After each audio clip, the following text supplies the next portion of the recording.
നമസ്കാരം. ആളുകൾ വളരെയധികം സുരക്ഷിതവും ഭാവിയിലേക്ക് മാറ്റിവെക്കുന്ന ഒരു പ്രധാന ഘട്ടവുമാണ് ഈ ഫിക്സഡ് ഡിപ്പോസിറ്റുകൾ എന്ന് പറയുന്നത്. എല്ലാ ബാങ്കുകളിലും എല്ലാവർക്കും അത് ഉള്ളത് തന്നെ വളരെയധികം ഉപയോഗമാണ് എന്ന് തന്നെ പറയാം.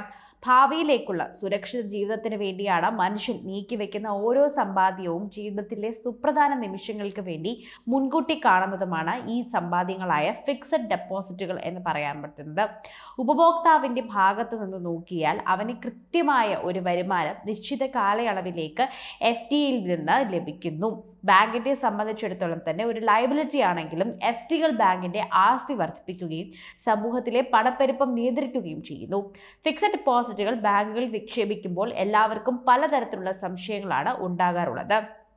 അതിൽ പ്രധാനപ്പെട്ട ഒന്ന് തന്നെയാണ് ബാങ്ക് കൊള്ളയടിക്കപ്പെട്ടാൽ തങ്ങളുടെ പണം സുരക്ഷിതമായിരിക്കുമോ എന്ന് തിരിച്ചു തങ്ങളിലേക്ക് എത്തുമോ എന്നുള്ള ചോദ്യവും അതിലെന്തെങ്കിലും ചാർജുകൾ ഈടാക്കപ്പെടുമോ എന്നൊക്കെയുള്ളതാണ് എല്ലാവരുടെയും ചോദ്യം.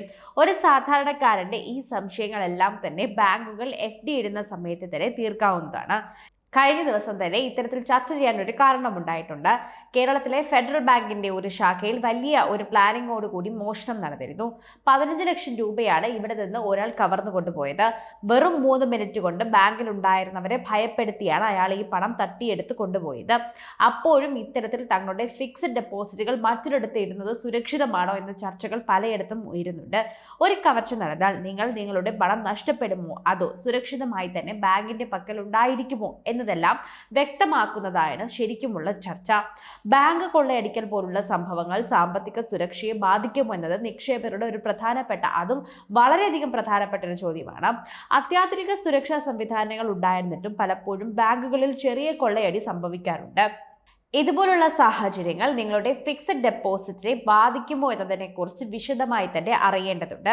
എന്താണ് ബാങ്ക് കൊള്ളയടിക്കൽ എന്ന എല്ലാവരുടെയും സംശയമാണ്. ബാങ്കുകളിലും ശാഖകളിൽ നിന്നും മറ്റു വിനിമയ സംവിധാനങ്ങളിൽ നിന്നോ വഞ്ചനോപരമായി തന്നെ രീതിയിൽ പണം നഷ്ടമാവുന്നതിനാണ് ബാങ്ക് കൊള്ളയടിക്കൽ എന്നറിയപ്പെടുന്നത്. ഇത് ഫിസിക്കൽ ആക്രമണം വഴിയോ സൈബർ അറ്റാക്ക് വഴിയോ ഒക്കെ സംഭവിക്കാം. ഇത് നിങ്ങളുടെ ഫിക്സഡ് ഡെപ്പോസിറ്റുകളെ ബാധിക്കുമോ എന്നതാണ് ആദ്യത്തെ ചോദ്യം. ബാങ്കിന്റെ സാമ്പത്തിക നില ഒരു ബാങ്ക് കൊള്ളയടിക്കപ്പെട്ടാൽ അതിന്റെ മൊത്തം സാമ്പത്തിക അടിസ്ഥാനത്തിൽ എത്രത്തോളം ബാധിക്കുന്നുവെന്നാണ് നോക്കേണ്ടതായുള്ളത്. സാധാരണയായി വലിയ ബാങ്കുകൾക്ക് ഈ നഷ്ടം താങ്ങാൻ കഴിയും. അതിന്റെ ഒരു ചെറിയ ശാഖയിൽ കൊള്ളയടിക്കപ്പെട്ടാൽ വ്യക്തിഗത അക്കൗണ്ടുകളിലെ FDകളോ നേരിട്ട് ബാധിക്കില്ല.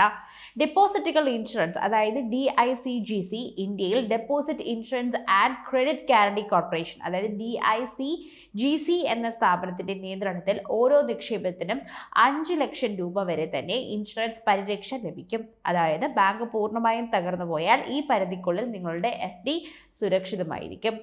RBIയുടെ നിയന്ത്രണം റിസർവ് ബാങ്ക് ഓഫ് ഇന്ത്യ ബാങ്കുകളിൽ നിരീക്ഷിക്കുക വലിയ സാമ്പത്തിക പ്രശ്നങ്ങൾ ഉണ്ടാകാതിരിക്കാൻ മുൻകരുതലുകൾ എടുക്കുകയും ചെയ്യുന്നു.